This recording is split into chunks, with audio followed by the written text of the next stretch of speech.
За өдрийн хэмнэлт мэдээллийн хөтөлбөр маань та бүхэнд зочны ярилцлагаар үргэлжлэн хүрч байна. Өнөөдөр студид хүрэлцэн ирсэн хүндтэй зочноо би та бүхэнд танилцуулъя. Оросын шинжлэх ухаан соёлын төвийн тэргүүн Евгений Михайлов студид маань ирсэн байгаа. Танд өдрийн мэнд хүргэе. Здравствуйте. Бидний урилгыг хүлээн авч бас студид маань хүрэлцэн ирсэн танд баярлалаа. Тэгэхээр хоёулаа бас эхлээд үзэгчдтэй Оросын шинжлэх ухаан соёлын төвийнхаа тухай танилцуулъя гэж бодож байна. 1976 онд анх нэгдээд одоо бол Аз намхан далайн бүс нутгуудын Оросын томоохон соёлын төв болтлоо хөгжсөн байна. Тэгэхээр төлөөлөгчийн газрын гол зорилго нь юу юм болоо? Тэгэхээр манай байгууллага 1976 оны 1-р сарын 5-нд байгуулагдсан. Ирэх жил 40 жилийн хойг тэмдэглэнэ. Манай байгууллага анх зөвлөлтийн шинжлэх ухаан соёлын ордон гэж нэртэйгээр байгуулагдаж хүмүүнлэгийн салбарт мөн найрамдал хамтын ажиллагааны салбарт үйл ажиллагаагаа явуулдаг. Одоо 40 гаруй жилийн түүхтэй гэхээр мэдээж маш том байгууллага. За тэгээд одоо дотроо ер нь нэгнээндээ хичнээн байгууллагуудыг нэгтгэн ажилтдаг юм бол олон нийтийг хамарсан арга хэмжээнүүдийг бол нэлээдгүйх зохион байгуулдаг шүү дээ. За тэгэхээр манай төвд хэд хэдэн хилцтэй. За энэ хамгийн том хилцс нь бол хүмүүнлэгийн салбар дахь хамтын ажиллагааг хариуцсан төв байдаг. Энэ бол Монголын одоо түнш байгууллагуудтай хүмүүнлэгийн салбарт төрөл бүрийн арга хэмжээнүүдийг хамтран зохиох, энэ чиглэлд тэднийс зохиох арга хэмжээнд оролцох ийм үйл ажиллагаатай байдаг. Манай төвийн бас нэг чиглэл нь бол орос хэлний төв гэж нэртэй. Энэ бол орос хэлийг Монголд дэлгэрүүлэх ийм үндсэн үүрэгтэй ажилладаг. Миний одоо бодлоор бол энэ маш их амжилттай ажиллаж байгаа нэг салбар юм аа. Мөн манай төвд 30 гаруй мянган номтой номын сан ажилладаг. Тэнд бол бид төрөл бүрийн одоо арга хэмжээнүүдийг зохион явуулдаг. За бидний бас нэг маш чухал ажлын нэг чиглэл бол Оросын боловсролыг Монголд дэлгэрүүлэх, Монголын иргэдийг Оросын холбооны улсад суралцуулах чиглэлд ажиллагаа явуулдаг юм чухал салбар байгаа. Это одна из главных наших задач тоже на сегодняшний день. Монгол иргэд одоо яг Оросд очиж боловсрол эзэмшүүлэх тал дээр та бүхэн бас нэлээдгүй ажиллаж одоо анхаарч ажиллаж байгаа гэдгсэн. Үүнтэй холбоотойгоор яг Монгол оюутнуудыгаа Оросын холбооны улс руу суралцуулах тал дээр дэмжлэх, үзүүлэх, шоу нэвтрүүлгийг бас зохион байгуулах гэж би сонссон юм байна. Во-первых, я хотел бы сказать о том, что одоо манай байгууллага 2 жилийн өмнө Монголын иргэдийг Оросын холбооны улсад тэтгэлгээр суралцах сонгон шалгаруулалтыг явуулах ЕМК операторын үүрэг гүйцэтгэж байгаа. Ингээд жил тутам Оросын холбооны улсын аль нэгэн дээд сургууль суралцах оюутны тоо Оросын холбооны улсаас гаргаж өгж байгаа хуваарийн тоо нэмэгдэж байгаа. 2013 онд 220 хүүхэд явуулж исэн бол 2014 онд 383.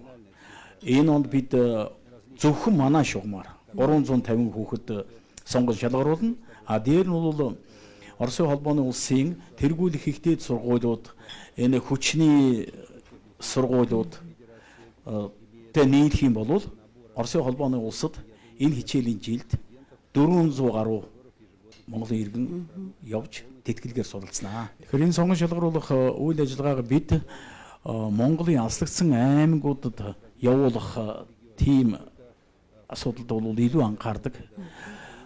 Тухайлбал 2014 онд энэ оны ихээр бид нийтдээ 5 аймгаар явж тэр аймагуудын залгай аймагуудаас ерөнхий боловсролын сургуулийн сэрсэн төгсөгчдийг хамруулж хот хөдөөгийн 40 орчим сурагчийг Оросын холбооны улсад үнгүй тэтгэлгээр суралцах эрх олгосон. За бид Монголын боловсрол, соёл, шинжлэх ухааны яамтай хамтарч улсын олимпиадыг явуулж энд оролцсон 21 аймаг Улаанбаатарын дүүргүүдээс оролцсон маш олон оюутан сурагчдаас 11 сурагч энэ жил Оросын холбооны улсад тэтгэлгээр суралцах эрхээ авсан.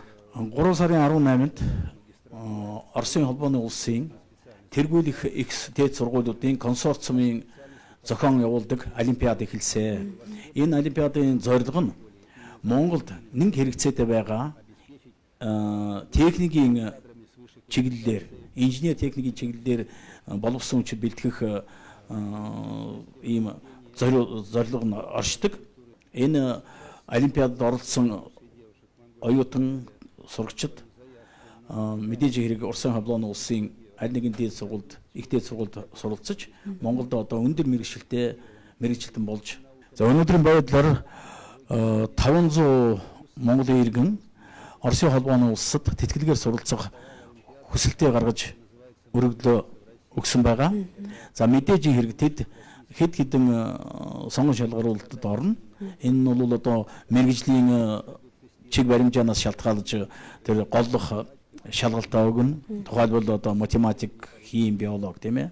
Тэр яг хөө тэгэхээр 100% тэтгэлэгтэй суралцсна гэхээр маш сайхан сонсогдож байна. Монгол хүүхдүүдэд маань маш одоо их боломж гарч ирж байна. Яг Оросын холбооны улс руу суралцах чин хүсэл эрмэлзэлтэй хүүхдүүд үнэхээр чадвартай байгаад за тэгээд та бүхний тавьсан шалгууруудыг одоо даваад гараад ирэх юм бол үнэхээр чадварлаг мэрэгжилтэн болж Монголдо эргэж ирж ажиллах бүрэн боломжтой юм байна. Тэгэхээр ер нь энэ хугацаанд бас нэлээдгүй олон хүүхдүүдийг тэтгэлгээр бол суралцуулсан юм байна. Монгол хүүхдүүдийн яг Оросын холбооны улсад очиж суралцахыг хүсэж байгаа чиглэл мэрэгчлүүд ер нь аль салбар руу ихэнх байна?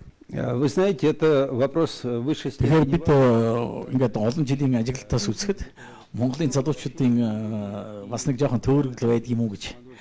Тэд бол гол төлөв хуулийн тийм ээ хуульч болох эсвэл санхүү төсөвчд болох ийм сонирхолтой байдаг.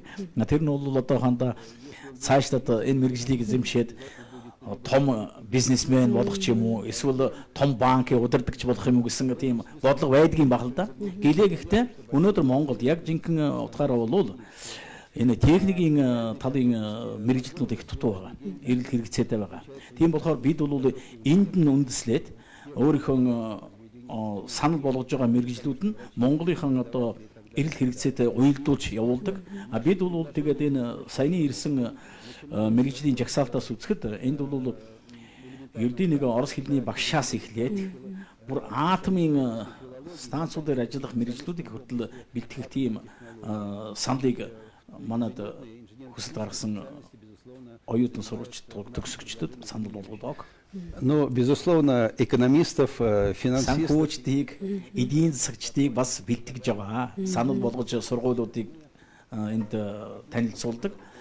Гэхдээ бид энэ Монгол улсын боловсрал, соёл, шинжилгээ ухааны яамтай хамтран хичээлийн жил эхлэхээс нэг жилийн өмнө санал асуулга явуулж Монголд өнөөдөр хэрэгцээтэй байгаа, эрэлт хэрэгцээтэй байгаа мэргэжлийн жагсаалтуудыг гаргаж энэ жагсаалт эцсийн дүнгээр гарсны дараа Москвагийн боловсролын яамд явуулж манай одоо Росатомс агентлаар дамжуулж тэр яамд явуулж тэр яамнаас бидэнд тухайн жилийн хичээлийн жилд ямар мэргэжлийг Оросын холбооны улс санал болгож байгаа гэсэн жагсаалт өгдөг. Энэ жил яг энэ жагсаалт бидэнд сая 2 сард ирж бид одоо манай Оросын холбооны улсад суралцах хүсэлт гаргасан сурагчдад энэ жагсаалтаас санал болгодог.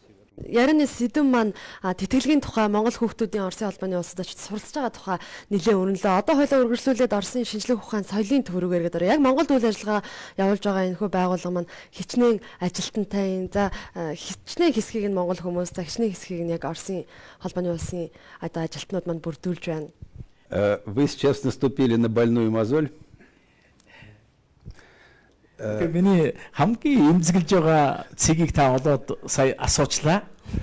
В нашем центре Өнөөдрийн байдлаар манай төвд Оросын холбооны улсаар томилтоор ирсэн 5 хүн мөн Монголын иргэд юм уу энд оршин суугаа Оросын иргэдээс бид бүрдүүлсэн 30-аад хүн байдаг. Ингээд нийтдээ 35 хүн ажилдаа. я это связываю все-таки с непростыми экономическими. Харамсалтай нь Оросын холбооны улсын эдийн засгийн одоо хүндрэлтэй байдлаас шалтгаалаад оронтой жоохон цомтголд орж байна. Гэхдээ хямрал бол ирдэг, явдаг. Монгол Оросын найрамдал мөн хэмжин манай төв өөрийнхөө үүсэж байгаа үүргийнхээ тухайд гэх юм бол цаашид ажил болно гэж итгэлтэй байна. Сотрудничество в первую очередь в гуманитарной сфере. Тэглэг аах уу хямрал бол ирдэг явдаг гэж та бол их гоё хэллээ. Та ярианыхаа ихэнд хэллээ шүү дээ. Одоо 40 гаруй жил Монголтой холбоотой байлаа гэхээр зарим хүмүүс манай телевиз үзэж байгаа үзэгчид маань бас ер нь монгол хэл сурахыг одоо оролдож исэн болов. Монголоор ер нь хэр сайн ярих вэ гэж гайхчихж магадгүй. Да, у меня, к сожалению, Господь... Хэл сурах авьяасыг заяагаагүй юм байна. Тэгээд би бол хэд хэдэн удаа оролцсон л доо ер нь хэл сурыг монгол хэлийг эзэмший. Гэхдээ өнөөдрийн байдлаар бол одоо монгол зөвлөлтийн найрамдал, эвдэшгүй найрамдал мантугай гэдэг хэд хэдэн ноосон гүнгнээс ер нь цаашлаг бол байна. За баярлалаа. Битэрийн ярилцах хугацаа өндөрлөж байна. Та бүхний үйл ажиллагааны тухай, танай хамт олонны тухай, за тэгээ явуулж байгаа сургалт, сурталчилгааны ажлуудын тухай ярих зүйл их байсан боловч бас битэрийн ярилцах хугацаа богинолоо.